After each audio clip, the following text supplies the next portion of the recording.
The Adventures of Tom Sawyer by Mark Twain. Preface. Most of the adventures recorded in this book really occurred. One or two were experiences of my own, the rest those of boys who were schoolmates of mine. Huck Finn is drawn from life, Tom Sawyer also, but not from an individual. He is a combination of the characteristics of three boys whom I knew, and therefore belongs to the composite order of architecture. The odd superstitions touched upon were all prevalent among children and slaves in the West at the period of this story, that is to say, 30 or 40 years ago. Although my book is intended mainly for the entertainment of boys and girls, I hope it will not be shunned by men and women on that account, for part of my plan has been to try to pleasantly remind adults of what they once were themselves, and of how they felt and thought and talked, and what queer enterprises they sometimes engaged in. The author, Hartford, 1876. Chapter 1. Tom! No answer. Tom! No answer. What's gone with that boy, I wonder? You, Tom! No answer. The old lady pulled her spectacles down and looked over them about the room. Then she put them up and looked out under them. She seldom or never looked through them for so small a thing as a boy. They were her state pair, the pride of her heart, and were built for style, not service. She could have seen through a pair of stove lids just as well. She looked perplexed for a moment, and then said, not fiercely, but still loud enough for the furniture to hear, "Well, I lay if I get hold of you, I'll—" She did not finish, for by this time she was bending down and punching under the bed with a broom, and so she needed breath to punctuate the punches with. She resurrected nothing but the cat. "I never did see the beat of that boy." She went to the open door and stood in it and looked out among the tomato vines and jimson weeds that constituted the garden. No Tom. So she lifted up her voice at an angle calculated for distance and shouted, "You, Tom!" There was a slight noise behind her, and she turned just in time to seize a small boy by the slack of his roundabout and arrest his flight. "There! I might have thought of that closet. What you been doing in there?" "Nothing." "Nothing? Look at your hands and look at your mouth. What is that truck?" "I don't know, Aunt." "Well, I know. It's jam, that's what it is. 40 times I've said, if you didn't let that jam alone, I'd skin you. Hand me that switch." The switch hovered in the air. The peril was desperate. "My! Look behind you, Aunt!" The old lady whirled round and snatched her skirts out of danger. The lad fled on the instant, scrambled up the high board fence, and disappeared over it.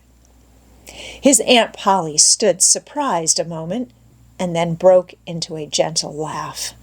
"Hang the boy! Can't I never learn anything?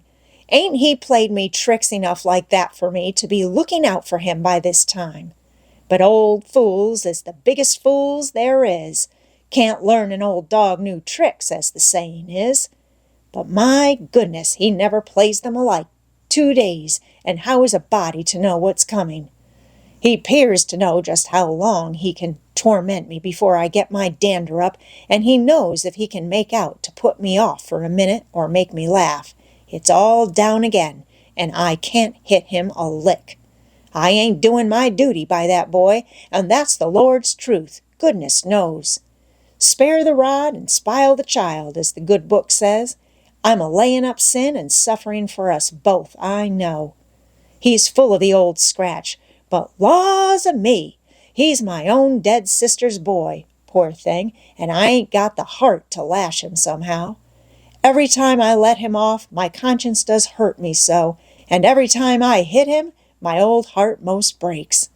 Well, oh well, man that is born of woman is of few days and full of trouble, as the Scripture says, and I reckon it's so.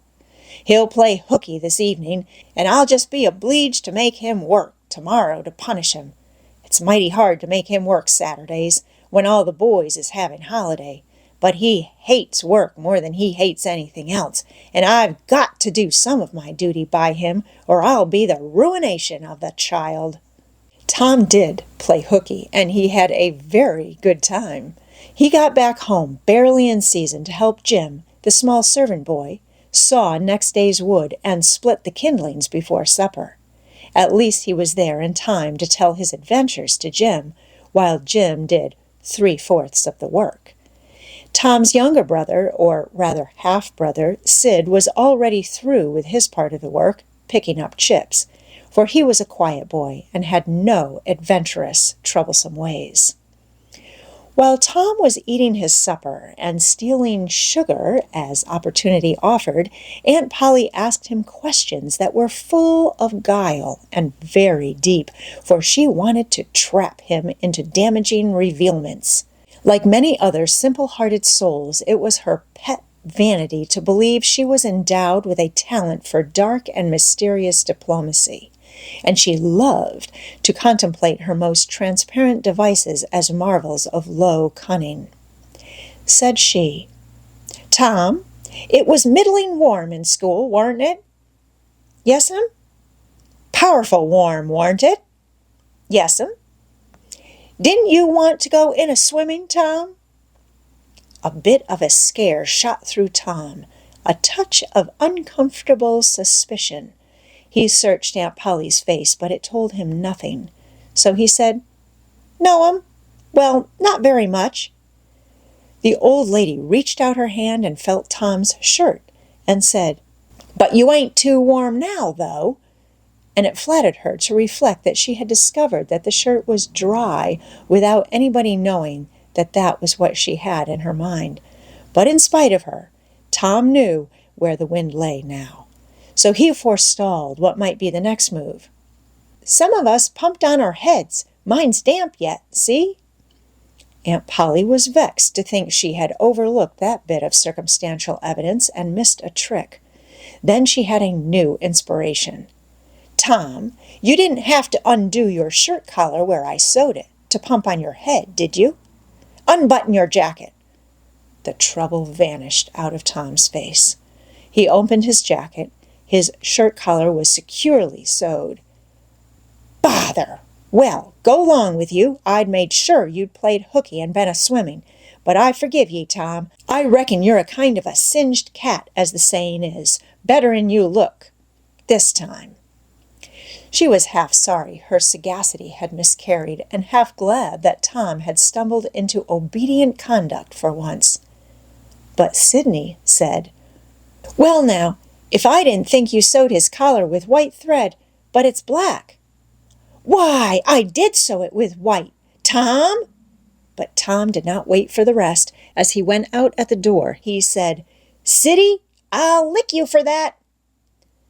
In a safe place, Tom examined 2 large needles which were thrust into the lapels of his jacket and had thread bound about them. One needle carried white thread and the other black. He said, "She'd never noticed if it hadn't been for Sid. Confound it! Sometimes she sews it with white, and sometimes she sews it with black. I wish to Jiminy she'd stick to one or t'other. I can't keep the run of 'em, but I bet you I'll lam Sid for that. I'll learn him." He was not the model boy of the village. He knew the model boy very well, though, and loathed him. Within 2 minutes or even less, he had forgotten all his troubles.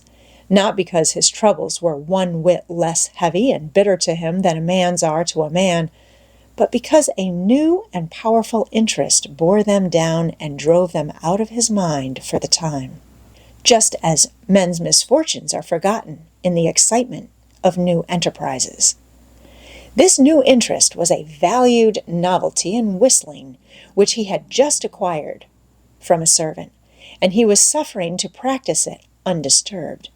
It consisted in a peculiar bird-like turn, a sort of liquid warble produced by touching the tongue to the roof of the mouth at short intervals in the midst of the music. The reader probably remembers how to do it. if he has ever been a boy. Diligence and attention soon gave him the knack of it, and he strode down the street with his mouth full of harmony and his soul full of gratitude. He felt much as an astronomer feels who has discovered a new planet, no doubt as far as strong, deep, unalloyed pleasure is concerned. The advantage was with the boy, not the astronomer. The summer evenings were long. It was not dark yet. Presently Tom checked his whistle. A stranger was before him, a boy, a shade larger than himself. A newcomer of any age or either sex was an impressive curiosity in the poor little shabby village of St. Petersburg. This boy was well-dressed, too. Well-dressed on a weekday. This was simply astounding. His cap was a dainty thing. His close-buttoned blue cloth roundabout was new and natty, and so were his pantaloons. He had shoes on, and it was only Friday. He even wore a necktie, a bright bit of ribbon. He had a citified air about him that ate into Tom's vitals. The more Tom stared at the splendid marvel, the higher he turned up his nose at his finery, and the shabbier and shabbier his own outfit seemed to him to grow. Neither boy spoke. If one moved, the other moved, but only sideways, in a circle. They kept face to face and eye to eye all the time. Finally Tom said, "I can lick you. I'd like to see you try it." "Well, I can do it." "No, you can't either." "Yes, I can." "No, you can't." "I can." "You can't." "Can." "Can't." An uncomfortable pause. Then Tom said, "What's your name?" "'Tisn't any of your business, maybe." "Well, I 'low I'll make it my business." "Well, why don't you?" "If you say much, I will." "Much, much, much. There now." "Oh, you think you're mighty smart, don't you?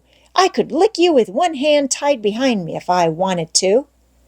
"Well, why don't you do it? You say you can do it." "Well, I will if you fool with me."